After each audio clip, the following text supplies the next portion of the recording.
The winter of 1841 brought more than snow to the small town of Millbrook, Ohio. It brought a darkness that would consume 9 young minds and leave a community forever changed. Before we begin, where are you watching from? Which city and state? If you enjoy uncovering forgotten histories, consider subscribing to Chronicles of Dread so you never miss a case. In the rolling hills of northeastern Ohio, 30 miles south of Cleveland, the town of Millbrook stood as a testament to American frontier determination. Its wooden buildings, hastily constructed yet sturdy, lined the unpaved main street, where horse-drawn carriages left deep ruts in the mud. The winter of 1841 had arrived early and harsh, coating the town in a thick blanket of snow that muffled sound and seemed to isolate Millbrook from the rest of the world. At the eastern edge of town stood the Millbrook Academy, a 2-story brick building that served as the educational beacon for the surrounding farming communities. Its red brick facade, imported from kilns in Pennsylvania, stood in stark contrast to the wooden structures that dominated the landscape. Inside, oil lamps cast flickering shadows across the walls where maps of the expanding nation hung alongside portraits of founding fathers. The academy housed 42 students, ranging in age from 12 to 18, drawn from families who could afford the modest tuition. Among them were 9 students who would soon become the center of an incident so disturbing that the town would spend decades trying to erase it from memory. The Millbrook Academy had been founded in 1837 by Reverend Josiah Whitmore, a Yale-educated minister who believed that proper education was essential for the moral development of young Americans. The school's records, preserved in the basement of what is now the Millbrook Historical Society, paint a picture of a typical frontier educational institution. Students studied Latin, mathematics, natural philosophy, and moral instruction. They boarded in the upper-floor dormitories during the week, returning to their families on weekends when weather permitted. The 9 students who would become central to this incident came from diverse backgrounds within the community. Thomas Hartley, aged 16, was the eldest son of the town's most prosperous merchant. His family owned the general store and had investments in the newly constructed railroad line that promised to connect Millbrook to larger markets. Sarah Blackwood, 15, was the daughter of the local physician, Dr. Elias Blackwood, whose medical practice served 3 counties. The Blackwood family library contained over 200 volumes, an impressive collection for the frontier. William and James Morrison were brothers, aged 14 and 15 respectively, sons of a successful wheat farmer whose land stretched across 300 acres of prime Ohio soil. Their mother, Elizabeth Morrison, was known throughout the county for her charitable works and deep religious conviction. Martha Crane, aged 13, came from a family of modest means. Her father worked as a blacksmith, but her exceptional intelligence had earned her a scholarship to the academy. The remaining 4 students, Peter Aldrich, 16, Rebecca Thornton, 14, Daniel Sawyer, 15, and Catherine Wells, 14, represented the middle tier of Millbrook society. Their families were neither wealthy nor poor, occupying that peculiar American position of aspiring respectability. All 9 students had shown academic promise and were considered among the brightest pupils at the academy. Contemporary accounts describe these young people as unremarkable in their normalcy. A letter from Reverend Whitmore to the school's Board of Trustees, dated September 1841, mentions several of them by name, praising their dedication to studies and moral rectitude. Sarah Blackwood had won the previous year's essay competition with a treatise on the moral implications of westward expansion. Thomas Hartley served as captain of the debate team. The Morrison brothers were known for their skill in mathematics and had helped younger students with their calculations. The cultural climate of Ohio in 1841 was one of rapid change and underlying anxiety. The state had been part of the Union for less than 40 years, and memories of frontier violence were still fresh. The recent economic panic of 1837 had left many families struggling, though Millbrook had weathered the crisis better than most towns. Religious fervor swept through the region in waves, with camp meetings and revivals drawing thousands. The Second Great Awakening had left its mark on the spiritual landscape, creating an atmosphere where the supernatural and the divine were considered active forces in daily life. Local folklore spoke of the land's previous inhabitants, not just the Native American tribes who had been forcibly relocated, but older, stranger presences. The hills around Millbrook were dotted with earthen mounds left by the ancient mound-building cultures, structures that local farmers avoided disturbing. Stories circulated of lights seen moving through the forests at night, of voices calling from empty clearings, of travelers who ventured off the main roads and returned changed, if they returned at all. The first signs of the unusual behavior that would consume the 9 students appeared in early November 1841. The initial symptoms were so subtle that they passed almost unnoticed.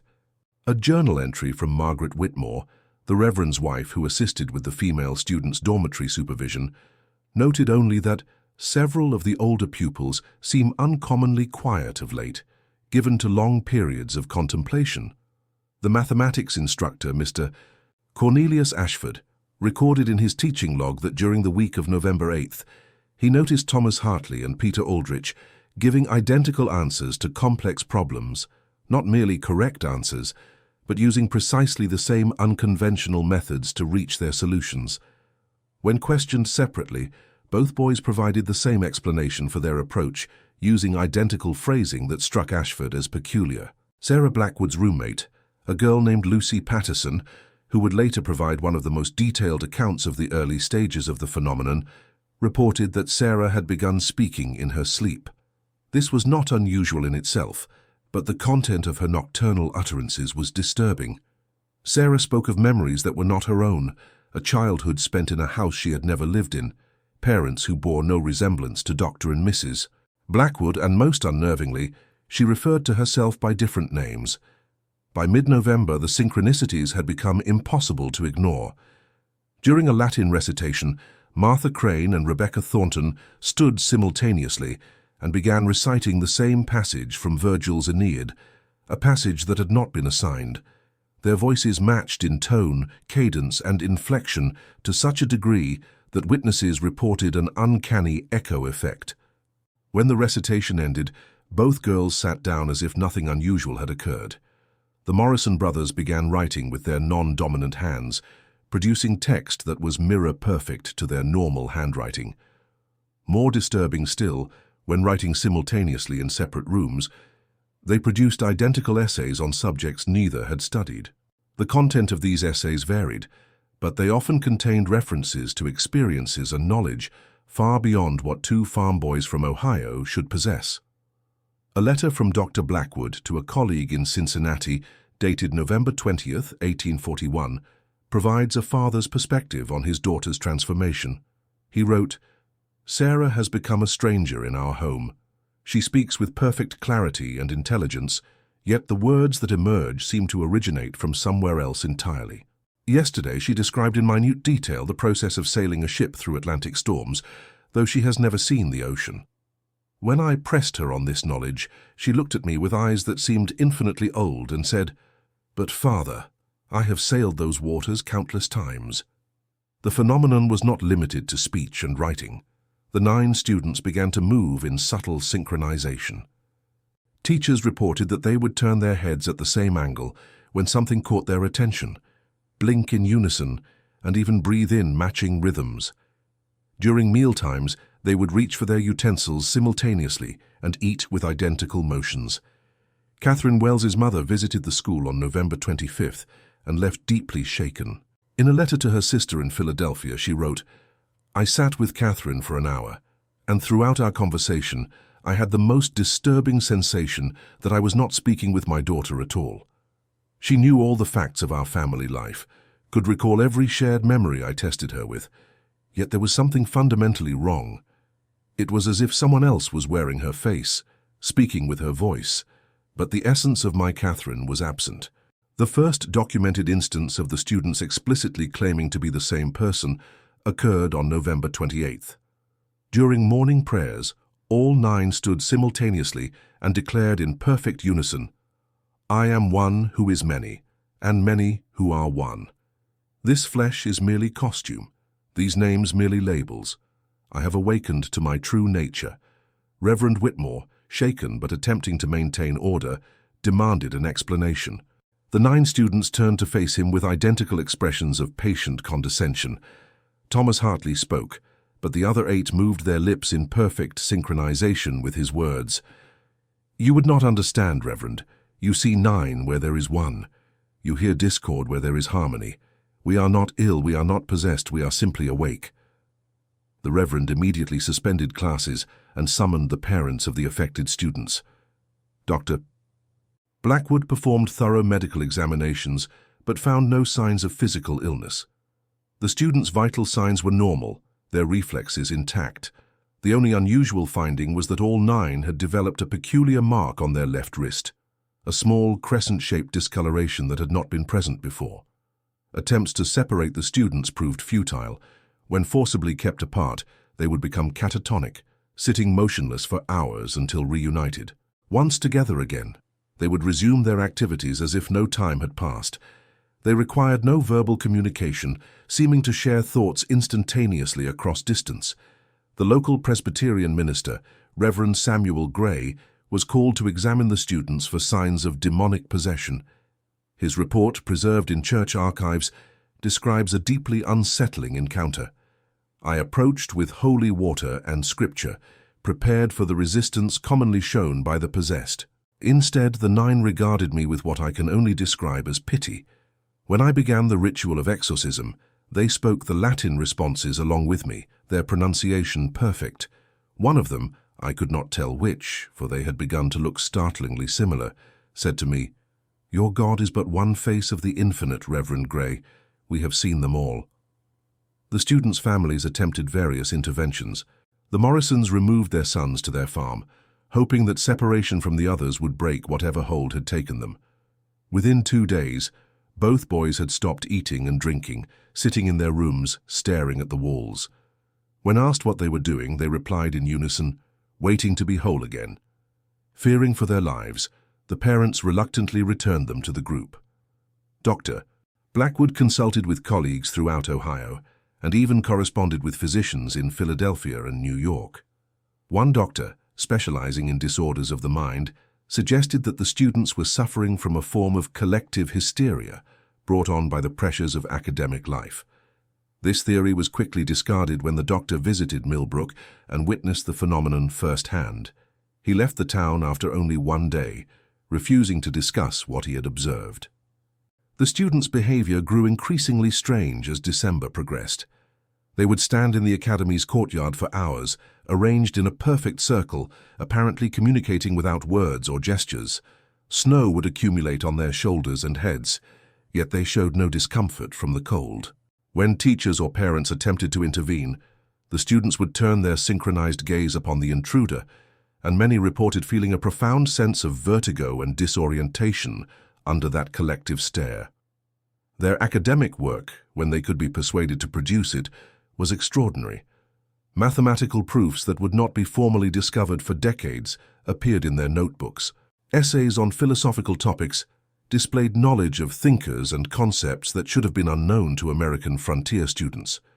Most disturbing were the maps they drew, detailed cartographies of places that didn't exist, or perhaps hadn't existed yet. A traveling physician named Dr. Marcus Ashford, no relation to the mathematics teacher, arrived in Millbrook on December 10th, having heard rumors of the unusual case. Dr. Ashford had studied in Vienna and Paris and considered himself a man of science, skeptical of supernatural explanations. His detailed notes provide one of the most comprehensive accounts of the student's condition. Upon examination, Dr. Ashford wrote, "I found 9 individuals in perfect physical health, showing no signs of disease or defect. Their coordination and synchronization suggested a level of neurological connection that modern science cannot explain. When I tested their reflexes, all 9 responded identically, down to the microsecond. When I whispered a question to one while the others were in a separate room, all 9 wrote down the answer simultaneously." Dr. Ashford attempted various treatments, including mesmerism, laudanum, and even mild electric shocks, a controversial treatment gaining popularity in Europe. Nothing had any effect. The students remained cooperative but unchanged, regarding the doctor's efforts with what he described as benevolent amusement. On December 15th, the situation escalated dramatically. The 9 students were found in the academy's library at 3 in the morning, books scattered around them in a precise geometric pattern. They were writing furiously in notebooks, all producing the same text in handwriting that had become indistinguishable. The text itself was in no recognizable language, consisting of symbols that hurt to look at directly. When confronted, they announced that they were preparing for the convergence. No amount of questioning could extract a clearer explanation. They returned to their dormitories peacefully but left the notebooks behind. Reverend Whitmore ordered the books burned, but several pages were secretly preserved by Cornelius Ashford, who sensed their potential importance. The preserved pages, now housed in a private collection in Boston, show mathematical formulas that wouldn't be developed until the 20th century, interspersed with diagrams that seem to represent impossible geometries. Modern analysts have suggested connections to advanced theories in quantum mechanics and dimensional mathematics, though this seems impossible given the 1841 date. As December progressed, physical changes became apparent in the 9 students.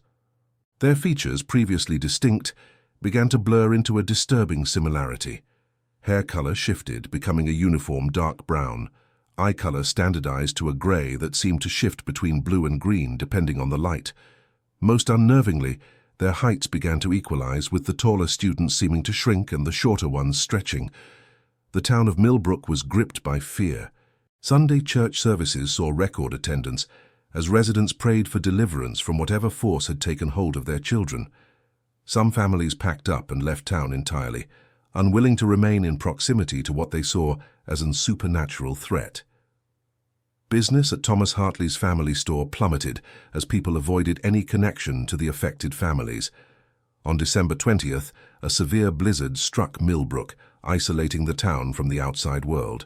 The storm was unprecedented in its ferocity, with snow falling so thick that visibility was reduced to mere feet. The temperature plummeted, and howling winds made travel impossible.